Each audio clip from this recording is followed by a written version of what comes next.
فأنا ناصح لإخواني بالصدع بالحق تبيض وجوههم. السكوت في مسألة الحزبية يضرها، فاصدع بما تؤمر وأعرض عن المشركين.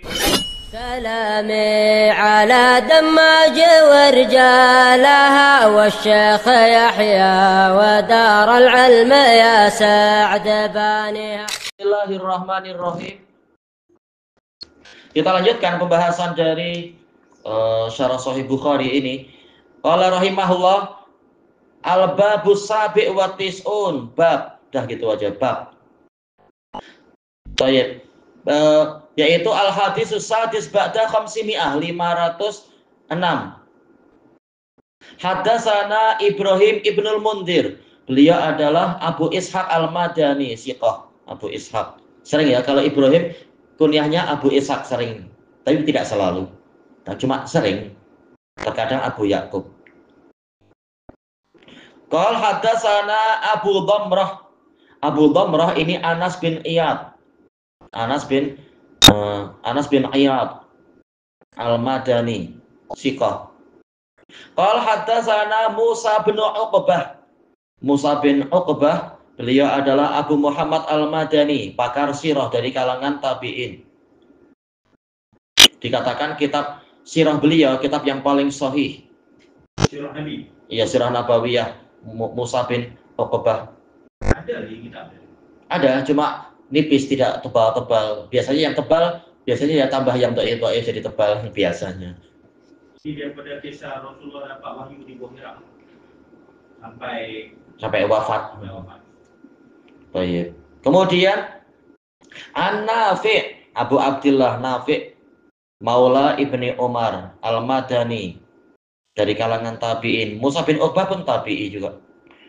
Anna Abdullah, yaitu Abu Abdurrahman Abdullah ibnu Umar radhiyallahu anhuma, kana idza dakhala al-Ka'bah, jika beliau memasuki Ka'bah, masya qibala wajhi, menunjukkan beliau dapat izin untuk masuk Ka'bah, Masya Allah. Beliau berjalan lurus ke depan, qibala wajhi, yaitu ke arah depan. Hina yadkhul, tatkala masuk. Wa ja'alal baba qibala dhuhrih, beliau menjadikan pintu Ka'bah di belakangnya. Ketika beliau masuk, yaitu tidak ke kanan, tidak ke kiri, lurus saja. Fa masya hatta yakuna bainahu wa bainal jidar alladzi qibala wajhihi qariban min salasati adra'. Beliau terus berjalan sehingga jadilah antara dirinya dengan dinding yang di hadapannya itu mendekati 3 zira', dan ini adalah jarak ke sutra, memang 3 zira'. Dari kaki sampai ke dinding dan sampai ke sutra itu 3 zira', 3 hasta. Baik. Kemudian sholat beliau, jika demikian beliau sholat. Wa yatawakhal makana alladzi akhbarahu bihi Bilal. Yatawakhal, yaitu mencari-cari. Beliau berusaha untuk menepati tempat yang dikhabarkan oleh Bilal, anna nabiyya sallallahu alaihi wasallam shalla fi, bahwasanya Nabi sallallahu alaihi wasallam sholat di situ. Ingin mendapatkan berkah dari apa tempat yang pernah disentuh oleh Nabi dan ingin mencontoh Nabi, tidak masalah yang seperti itu. Yang Nabi datang untuk ibadah dan semacam itu. Tayyib. Qal walaisa ala ahadina ba'sun. Salah seorang dari kita tidak mengapa itu. Inshallah fi ayna wahil baiti sya. Jika dia ingin sholat ke sisi Ka'bah manapun yang dia inginkan, tak masalah. Sebelah kanan, sebelah kiri. Karena semua dinding Ka'bah adalah Ka'bah. Menghadap kemanapun tak masalah. Cuma Ibnu Umar betul-betul ingin mencontoh Nabi, yaitu pintu diletakkan di belakang. Nah, dia mendekat ke dinding yang di seberang. Tapi masalah boleh-boleh ke kanan ke kiri, tak masalah. Makanya sejumlah orang kalau sholat di dalam Ka'bah, sholat munfarid sendiri-sendiri, terserah arah kemanapun tak masalah. Yang penting ke arah sutra ya, bukan saling berhadapan, nanti susah nanti rukuk sujudnya, kena kepala. Sholat dalam Ka'bah dengan sholat dalam Ka'bah, apa beda? Wallahu a'lam, tak tahu.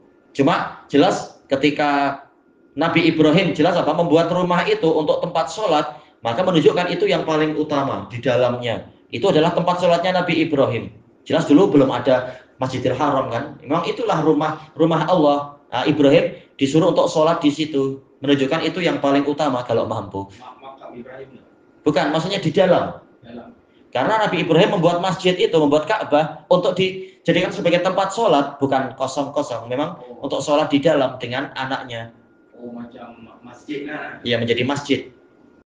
Cuma lama-lama ya dijaga, akhirnya ditutup, kecuali untuk orang-orang tertentu baru boleh masuk. Akhirnya dia jadi kiblat ya. Iya, betul. Karena zaman Nabi Ibrahim arah kiblat di mana? Tak masalah. Istilah kalau di dalam dinding tak masalah ke arah manapun. Nah, kalau di luar ya menghala ke situ.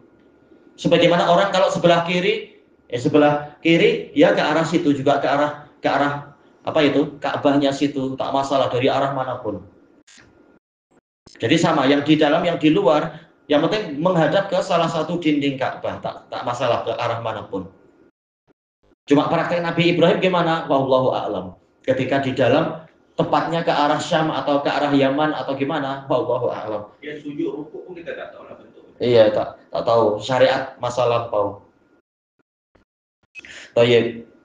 Kemudian kita masuk ke bab yang baru, al-babus samin wa tis'un.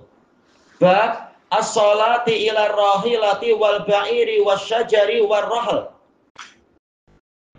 Baik. Salat menghadap ke arah rahilah kendaraan. Sebagai apa? Sebagai sutroh, boleh. Wal ba'ir, onta. Ini sekitar contoh saja ya. Wasyajar, pepohonan. War rahl seringkali artinya rumah. Terkadang rahl pelanat yang ditegakkan yang mencapai salah satu adruk.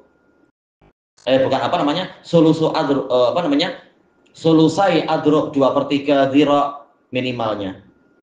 Intinya sholat menghadap sutroh, terserah bentuknya apa. Yang penting ya tentunya barangnya diam berhenti ya, bukan barangnya lari-lari. Baik, kita baca Al-Hadisus Sabi' ba'da khamsimi'ah 507.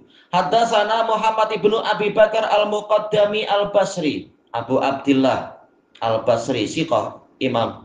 Qala haddatsana Mu'tamir. Beliau adalah Mu'tamir bin Sulaiman. Kalau tak salah kunyahnya adalah Abu Muhammad juga. Mu'tamir bin Sulaiman Abu Muhammad. Beliau Kufi. Kufi kan Basri ya. Karena terlupakan. Kalau tak salah Kufi. Tapi insya Allah dilihat lagi.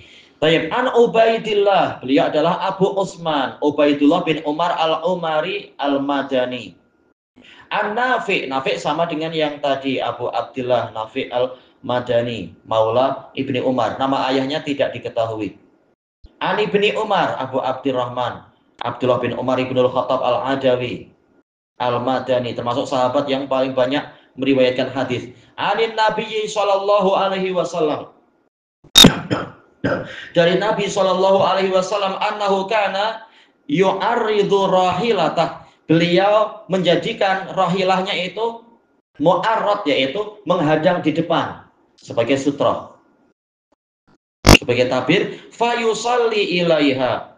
Kemudian beliau sholat ke arahnya. Ini mungkin entah onta, entah mungkin apa, kan bukan kambing ya. Rahilah kendaraannya itu mungkin apa, bagol atau mungkin keledai, tak masalah. Yang penting hewannya dibuat tenang di situ, suruh makan, tidur, bukan malah lari-lari. Ini boleh. Baik. Ini kalau rahilahnya adalah berupa bebas saja. Tapi kalau yang disebutkan oleh Imam Bukhari al-ba'ir, onta, padahal Nabi SAW melarang untuk sholat di ma'atinil ibil, tempat mendekamnya onta. Ini pembahasannya panjang, dibahas oleh Al-Hafidh dalam Fathul Bari, juga dibahas oleh Asy-Syaukani dalam Nailul Autor. Yang betul terlarang atau tidak terlarang? Kenapa sekarang Nabi sholat di dekat onta, padahal tadi terlarang? Maka sebagian ulama mengatakan terlarang apabila ontanya itu jenis onta yang suka menyepak, suka membahayakan. Nah, ini bahaya. Tapi kalau ontanya onta yang tenang, siap duduk, tidak masalah. Yang lain mengatakan hikmahnya adalah karena onta itu tercipta dari jin tercipta dari api. Nah, dalil-dalil menunjukkan Nabi tidak suka sholat yang di situ dihadiri oleh setan. Tapi dalil yang di hadapan kita menunjukkan larangannya itu tidak sampai haram. Tidak masalah, yang penting ontanya diam. Toh kita tidak betul-betul sholat di tempat mendekatnya onta, cuma agak-agak ke belakang sedikit, dia sekedar jadi sutroh saja. Rahilah tahu tu Kendaraan. unta lah. Kendaraan. Makanya lafadznya ini, tapi Imam Bukhari memberikan tajuk apa? Rahilah wal ba'ir. Nah, mungkin di sebagian riwayat itu terang. Lafadznya adalah ba'ir. Dan memang di dalam hadis Ibni Umar yang lain, hadis Nafi' dari Ibnu Umar terkadang sholatnya juga di balik unta. Menunjukkan larangannya itu bukan larangan yang sampai haram. Boleh jadi cari sutroh yang lain susah, ya sudah, adanya itu tak masalah. Yang penting ontanya tenang, tidak menyepak-nyepak, tidak membahayakan orang yang sholat di situ. Qultu mana tadi fayusalli ilaiha, beliau sholat ke arah kendaraannya itu. Qultu, saya bertanya. Dah ini yang bertanya adalah Nafi' kepada Ibnu Umar. Afara'aita idza habbatir rikab. Bagaimana pandangan Anda jika kendaraannya malah mau pergi? Namanya kendaraan kan, kadang tahu-tahu hewannya mau jalan. Makhluk hidup. Qal kana ya'khudhu hadha ar-rahla fayu'addilu. Maka Nabi mengambil pelananya. Jadi dah pelananya aja yang diambil, dijadikan sebagai sutroh. Hewannya terserah mau jalan ke situ-situ, mungkin cari rumput terserah. Pelananya aja yang menjadi sutroh. Rohalnya yang diambil. Fayu'addiluh, yaitu dijadikan berdiri tegak. Yu'addil, yaitu tegak. Fayusalli ila akhiratiha, sholat ke arah akhirah. Akhirah maksudnya adalah sandarannya, karena sandarannya agak tinggi. Sebagaimana dalam hadis yang lain, inna syaitan yaqta'u sholat ahadikum idza lam yakun baina yadayhi mithlu akhiratir rahal. Hadis yang diriwayatkan oleh Abu Dawud, artinya sahih. Sesungguhnya setan akan memotong sholat salah seorang dari kalian apabila tidak ada di hadapannya itu bagaikan pelana kendaraan yang tingginya adalah sulusai dhira, 3/4 dhira atau sampai 1 dhira. Ini yang dikatakan akhirah, yaitu muakhirah, sebagai yaitu sandarannya. Auqal muakhirah, muakhirah. Wa kana Ibnu Umar radhiyallahu anhu yaf'aluh. Ibnu Umar radhiyallahu anhu biasa melakukan itu. Memang beliau suka mencontoh Nabi. Intinya sangat digalakkan sholat ke arah sutroh, terserah bendanya apa yang memang layak untuk jadi sutroh. Thayyib ilahuna wallahu a'lam. Subhanakallahumma wa bihamdika la ilaha illa anta astaghfiruka wa atubu ilaik. Walhamdulillahirabbil alamin. Sutroh itu wajib atau sunat? Sebagian ulama mengatakan wajib, jumhur mengatakan sunnah muakkadah. Cuma gimana kalau tahu-tahu setan melintas, rugi kita. Dalam keadaan kalau kita tak ada sutroh. Kalau ada sutroh selamat. Maknanya jumhur sunnah lah kita. Iya. Untuk jumhur sunnah. Iya. Dengan alasan Nabi pernah sholat tanpa menghadap ke dinding. Pada kata ulama, sebagian riwayat Nabi membawa tongkat. Jadi boleh jadi Nabi pakai tongkat. Maknanya kalau tanpa sutroh itu taklah membatalkan sholat. Masalah batal tak batal memang. Cuma kalau dipotong oleh setan, maka pahalanya terpotong. Tetap sholatnya sah, tapi pahalanya terpotong. Entah setan atau hewan atau apa, atau orang lari-lari. Tapi sunnah lah. Sunnah bukan satu perkara yang wajib. Ya itu menurut jumhur. Tapi yang rajih sih wajib ya. Nabi karena perintahnya jelas. Hadis yang diriwayatkan oleh Abu Dawud dan lain-lain sahih. Idza shalla ahadukum fal yusalli ila sutrah wa yadnu minha. Jika salah seorang dari kalian sholat, maka sholatlah ke arah sutrah dan mendekatlah kepadanya. Wa fi riwayah la yusalli ahadukum illa ila sutrah. Janganlah salah seorang dari kalian sholat sehingga kecuali ke arah sutrah. Makanya lebih selamatnya kita menjauh dari larangan Nabi tadi. Memang ini khilaf. Semampu kita ada sutrah nak buat macam mana kan? Kalau tak ada, itu di luar kemampuan. Di luar kemampuan cari apa kan? Nah, sebagian ulama mengatakan boleh jadi waktu itu Nabi memang tak dapat apa-apa, ya sudah. Mungkin jamhur menggunakan hujah itu tak menyusahkan orang, jadi sunat saja. Sebab kita tak dapat benar dari sutra, boleh ya. Akhirnya banyak yang pakai fatwa jumhur, akhirnya walaupun ada sutra pun tak kisah orang sholat sesuka hatinya di tengah-tengah. Padahal Nabi mencontohkan banyak sekali pakai sutra. Tapi jumhur tidak menyatakan pengecualian. Memang. Karena dia mengambil itu secara mutlak saja. Iya, sekedar mustahab. Mutlak saja. Tapi setengah orang dia tak tahu. Ya memang tak Tapi belajar dia baik-baik. guna kaedah ni jumhur kata sunat. Jadi kita pun tak ada kata apa juga. Sebab itu salah satu pandangan jumhur ni. Iya. Tapi kalau ikut pandangan Imam Bukhari wajib. Harus kembali ke dalil. Gimana kalam Nabi? Nabi nyuruh apa? Soalnya kalau sekitar jumhur ulama mengharamkan bai'ul inah, tapi pengikut hawa nafsu bilang enggak lah, enggak ikut kalam jumhur. Tak, saya tengok tu yang poinan di Indonesia tu sebab kita dapat tekanan daripada Amerika. Nah, itu satu lagi. Masalah Satu tekanan mereka dia ada Basel Accord. Perjanjian bela negara tu, atas bela negara tu dia ada international Basel Accord. Basel Accord ni dia mewajibkan bela negara Malaysia guna cara itu memang kita sebenarnya belum merdeka betul-betul. Kalau guna Islam tu musyarakah mutarabah itu dia kata kami tidak kira ekonomi Malaysia akan sabotaj. Itu kembalinya kepada kekuatan iman. Kita